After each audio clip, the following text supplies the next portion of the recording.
Vamos a presentar a la invitada de este bloque. Ella es Paula Tordo, es actriz, cocinera, estudiante de la maestría en dramaturgia de la UNA.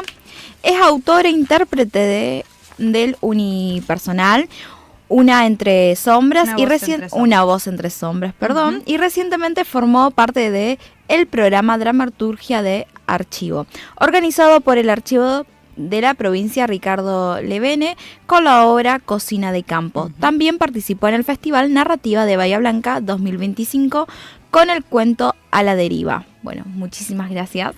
Hola. Primero quiero corregir que mi nombre es Paola. Paula, Sí. Igual sí. Está bien. Es re común que me digan Paula desde el disculpa, jardín. Sí, no, me parece. Y es Tordó. Tordó, Con acento en la... Bien. Paola Tordó. Y bueno, lo del Festival de Narrativa es el del 2025. Sí. El de... el que se hizo en pedazos, ¿puede ser? No sé. Sí. No, está bien. Bueno, queremos contarles en realidad que especialmente trajimos a Pao hoy acá porque mañana es un día muy especial para nosotros. Mañana se cumplen 105 años de la primera vez en que unos locos subidos a una azotea hicieron una de las primeras transmisiones continuas y abiertas del mundo desde la terraza del Teatro Coliseo en Buenos Aires. El año pasado un poco contamos sobre esto. Fue en el año 1920 cuando un grupo de estudiantes de medicina se convirtieron en pioneros de la radiofonía con esta hazaña. Y ustedes se preguntarán, bueno, pero entonces ¿por qué la invitaron a Pau? Bueno, justamente porque en su unipersonal, Una voz entre sombras, Pau nos retrata la vida, los pensamientos y los sentimientos de una locutora de radio. Bueno, y sin espolear mucho, queremos preguntarte de qué se trata este proyecto. Bueno, es una locutora de radio bahiense de fines de la década del 40, principios de los 50, que ya trabaja en una radio local, que es LU5. Después, hablando con distintos locutores, me han dicho y me lo han mostrado, que existió LU5 en Bahía Blanca. Yo no lo sabía, yo lo inventé. Y bueno, y ella tiene este programa que sale a través de Radio Hogar. Es un programa que se llama Historias en el Aire y ella recibe las consultas de sus radioyentes, que en su mayoría son mujeres. Pero no solamente consultas, hay radioteatro, ella, bueno, en la primera parte tiene un bloque que educa a la mujer, le enseña sobre los principios del matrimonio. Bueno, y después la historia va a ir virando, va a ir cambiando.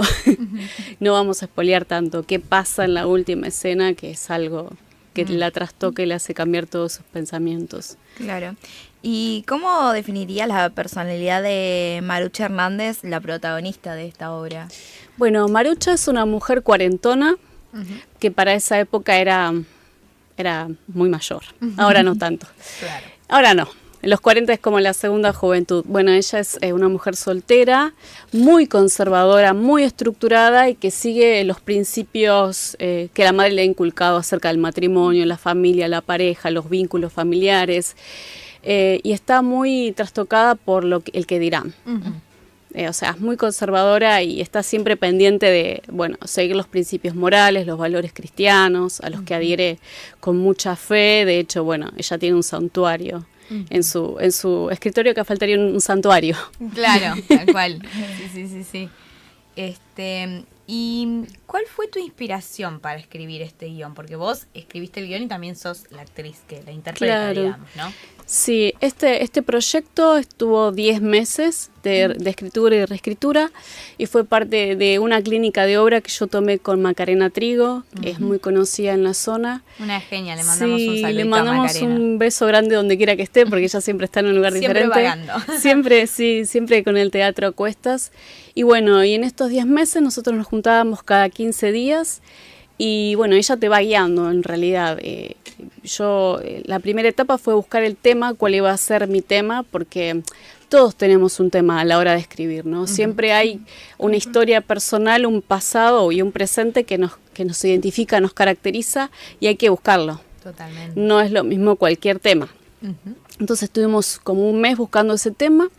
Y ahí es como de buscar a ver cuáles son tus intereses y buscar material, buscar fuentes, saber qué te atrapa. A mí me atrapó, por ejemplo, la historia de una locutora de radio que ella tuvo un programa durante 35 años, durante la época del franquismo, y bueno, me atrapó esa historia de esta locutora de radio. Este programa se llamaba Consultorio Elena Francis, y en base a eso yo fui armando mi propia Marucha Hernández. Claro, claro, o sea, pasaste algunas de las cosas de la personalidad de Marucha en esta cuestión. Sí, o sea, en realidad yo tenía el material de estos programas. ¿Los escuchaste? Claro, yo escuché, están en internet subidos sus últimos programas, y además hay un documental, varios documentales sobre este programa de radio, porque tiene una característica. Este programa no es cualquier programa de radio. No es cualquier programa de radio. No. Sí, algo sé yo, pero no sé si vos no querés contar del tema de ese programa de Elena Francis. Sí, Elena Francis, Consultorio Elena Francis, primero comenzó siendo un programa donde las mujeres hacían consultas sobre belleza, básicamente. Después fue ampliando las temáticas y bueno, las mujeres se empezaron a animar a preguntar sobre temas más que eran como desafiantes para la época, porque el franquismo fue muy conservador y la militancia de las mujeres respecto al matrimonio, lo religioso, la abnegación, la sumisión eran como unas banderas, como la bandera del franquismo. Y bueno, y las mujeres se empezaron a animar, como tenían la posibilidad de escribir cartas, empezaron a cambiar sus nombres, escribían con seudónimos, entonces empezaron a animarse sobre distintos temas más arriesgados, sobre la sexualidad, sobre la violencia de género, sobre el noviazgo, sobre los vínculos. Y hay consultas que son muy llamativas, que la gente lo puede encontrar en internet. Me acuerdo de una, el marido era muy feo y si ella tenía, o el novio era muy feo y si ella, ¿qué le aconsejaba hacer? O sea, ese tipo de consultas que hoy podríamos pensar que son muy ilógicas, irrisorias, de hacer esas preguntas. Sí. Pero bueno, ya te digo, fue escalando cada vez más y las mujeres se fueron animando a contar sus propias historias a través de este programa. Me parece súper interesante porque, bueno, por ahí diría en mi época, no sé tanto, pero se usaba mucho el escribir cartas a las revistas o a los diarios y que hubiera una persona que hacía de consejera, ¿no?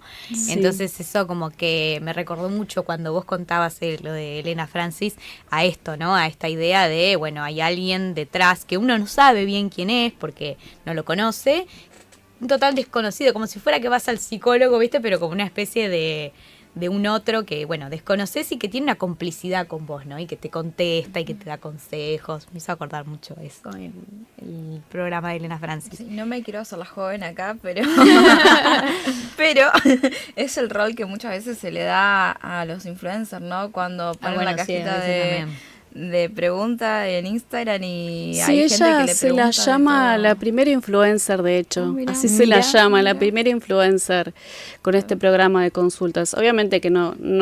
En Argentina hubo también, yo encontré de una actriz que tenía también, que recibió un montón de cartas, que ahora no me acuerdo el nombre, pero hubo una especie de versión argentina en Buenos Aires, en la radio de Buenos Aires. ¡Qué locura!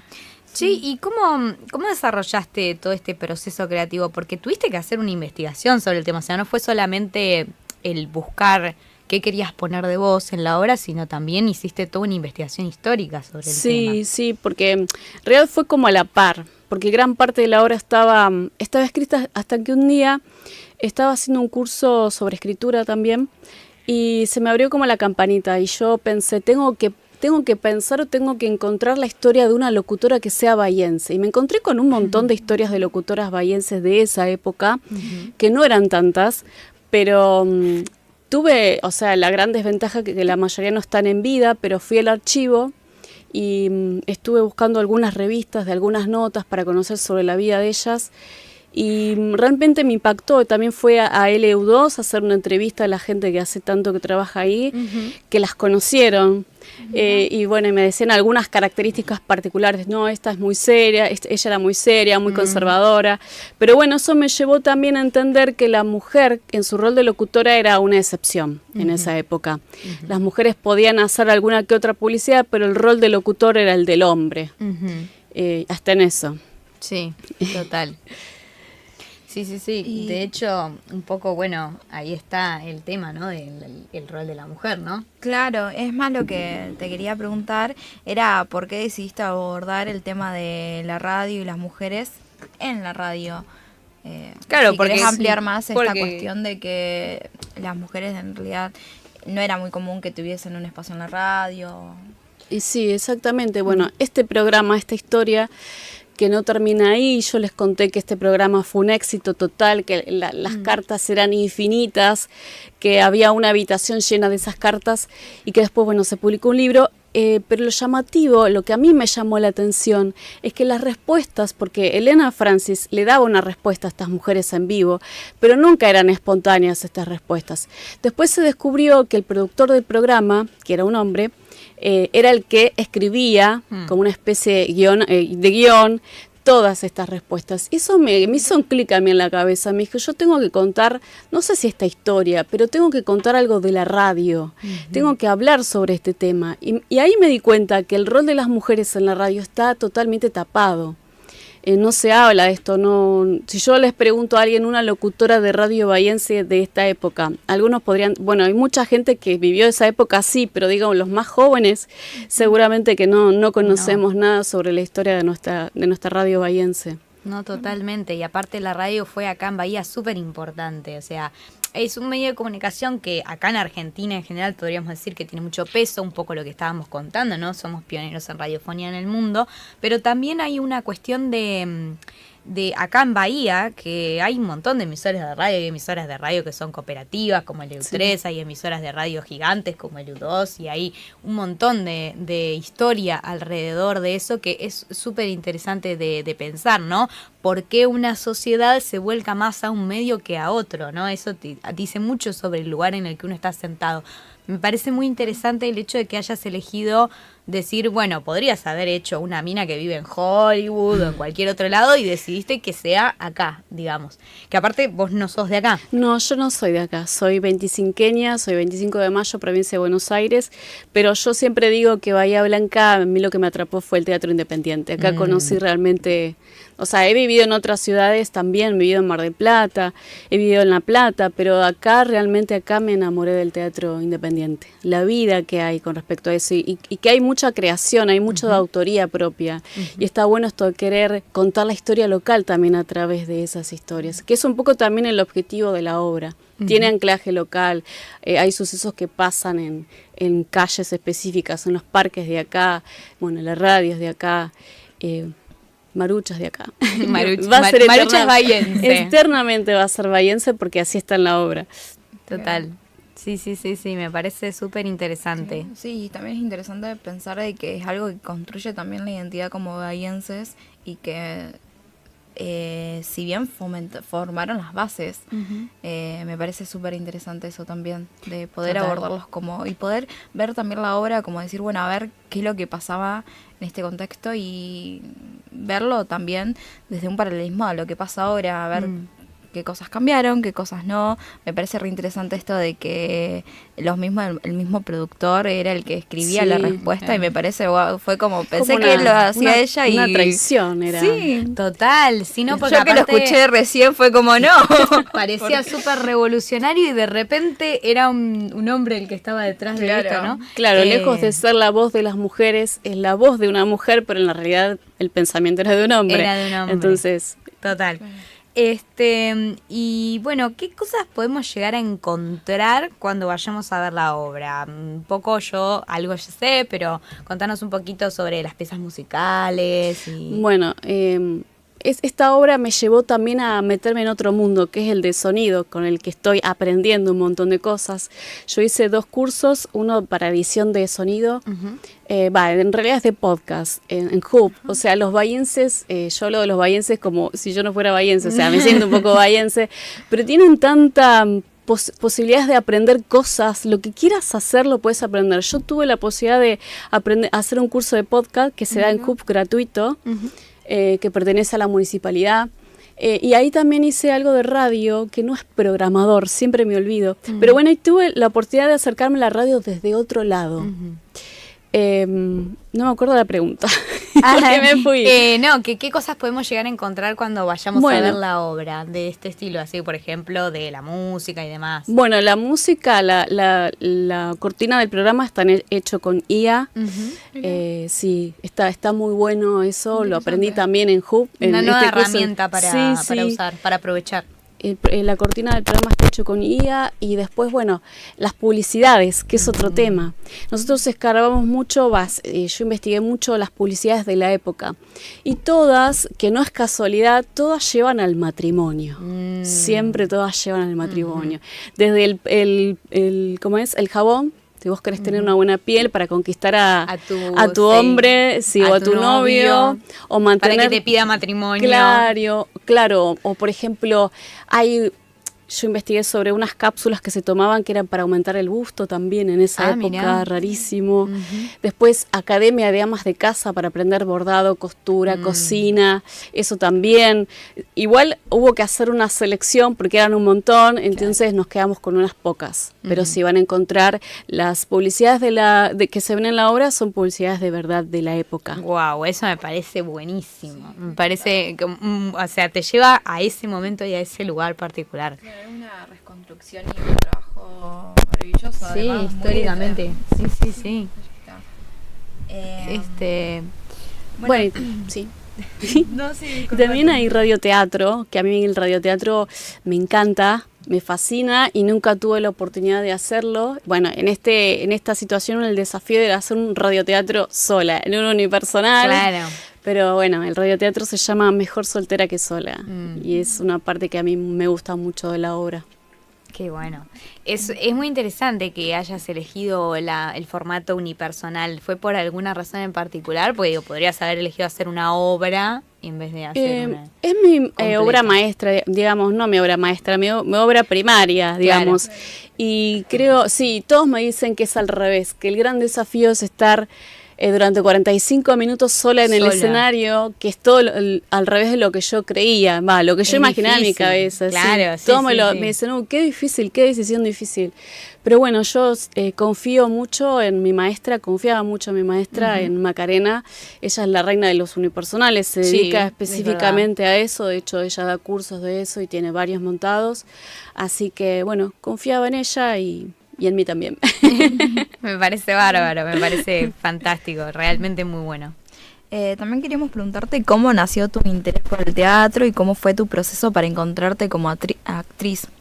Bueno, sí, el teatro fue algo que lo fui postergando en la vida, porque la sociedad y los padres también avalan eso muchas veces, dicen, no, mejor estudio otra cosa. Yo estudié historia, profesorado de historia en La Plata, pero bueno, no me recibí por 4 finales. Y siempre está, la historia siempre está ahí, y bueno, la cocina también estudié de grande. Por eso la obra que presentaste para la Archivo de la Provincia tiene que ver con la cocina. Sí, tiene que ver con la cocina porque las fuentes que yo elegí, las fuentes del archivo, eran todas de cocineras de campo, cocineras rurales. Sí, todo tiene conexión con todo. Sí, me encanta. Decir que me gusta que sea interdisciplinario, porque si bien algunos dicen, bueno, la historia es re académico, por así decirlo, pero no, la historia se usa para muchas cosas. Está en todo, sí, hasta para lo de este hilo fino y esa conexión que hay infinita que uno nunca piensa. Bueno, mi papá siempre me decía, no, déjalo para después, primero recibite, Paola, lo que nos dicen los padres siempre. Sí, tal cual. Pero bueno, cuando llegué a Bahía, me enamoré del teatro y bueno, descubrí que había una escuela de teatro que es fantástica, tiene unas carreras que no, chicos, no está en ningún lado. No, total. Carrera de maquillaje, la carrera de escenografía, iluminación, sonido, es tremendo. Y bueno, me seguí enamorando. No, es que sí, tal cual. De hecho, nosotros siempre lo destacamos, hemos traído muchas veces a la gente de las escuelas de teatro y de las escuelas de danza y demás, de distintas ramas artísticas de Bahía, porque en realidad en Bahía es muy excepcional lo que pasa. No es común, porque son escuelas públicas además, son excelentes, de una calidad excelente, y hay muchísimo ámbito artístico en Bahía, tipo literal que levantas una piedra y sale un artista de la rama que sea, la que más te guste, porque hay de todo acá y mucho independiente, o sea, hay lugar para todo el mundo acá. Sí, y no hay edad, mujeres, hombres también, no hay edad para hacer. Yo lo estudié de grande y pude realizarme realmente y hacer lo que, siento que esto es o sea, uno va siempre en la búsqueda de lo que le gusta y a qué se quiere dedicar o de qué se quiere jubilar cuando sea viejito.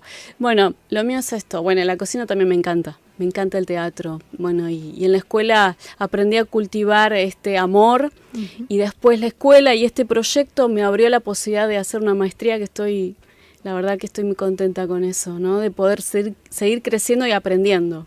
Yo siempre digo, hacerlo, pero hacerlo bien, o lo mejor que uno pueda. No, sí, totalmente. Sí. Qué lindo que esto es lo que pasa en Bahía, ¿no? Uno entra en Bahía y es como, bueno, hay algo artístico que tenés que ser, o si te gusta lo artístico, apostá por ahí porque tiene muchas posibilidades. Y no solamente en las escuelas, como vos decías, el curso de podcast también que hiciste, que es gratuito. Está muy bueno poder hacer referencia a esto porque está para todos y todos podemos acceder a eso, e ir también por algo que nos gusta, que nos apasiona, porque vos dijiste que te sentís realizada. Qué importante el sentirse realizado, sentirse feliz con lo que uno hace, sentirse completo, sentirse con esa alegría de decir, bueno, listo, ya está. Igual no es un camino de rosas, vamos a decir. Es complejo. Es complejo, vivir del arte es complejo. Sí, tal cual. Pero hay que buscar. Una de las cosas que yo aprendí de Macarena, ella me incentivó siempre a buscar incentivos económicos, y eso también es un aprendizaje, presentar tu proyecto, animarte, confiar en eso, meterle horas, buscar tu equipo, equivocarte también. Sí, de hecho la financiación siempre es un tema que tratamos acá, que es complejo. No sé cómo fue en el tema en tu obra en particular, pero siempre es complejo encontrar patrocinadores, ayuda del Estado, lo que sea, siempre. Para todo lo que es artístico es una búsqueda compleja, es difícil vivir del arte. Pero lo que nosotros creo que queremos promover es que el arte es un trabajo y que uno tiene que poder vivir de ese trabajo. Sí, debería ser así. Pero no es imposible. No. Yo gracias al incentivo que tuve también de mi maestra de Macarena, yo me presenté al fondo y lo obtuve. O sea, esto también es gracias al fondo municipal. Esto es gracias también a que, o sea, ni siquiera sé quién es el intendente de acá. No es una cuestión política, es una cuestión de que las políticas de Estado apoyen y tengan un fondo destinado a este tipo de proyectos, y que además habla un poco de la historia local, o que tiene referencia a la historia local. Totalmente de acuerdo. Es súper importante que el Estado promueva esto que tenemos, y más teniendo las escuelas artísticas acá en Bahía, de las que salen muchísimos proyectos.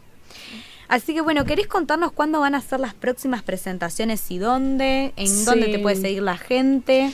Bueno, la gente nos puede seguir a través de nuestro Instagram, el Instagram de la obra, que es Teatro Una Voz Entre Sombras. Ahí va a encontrar un pequeño adelanto de quién es Marucha Hernández.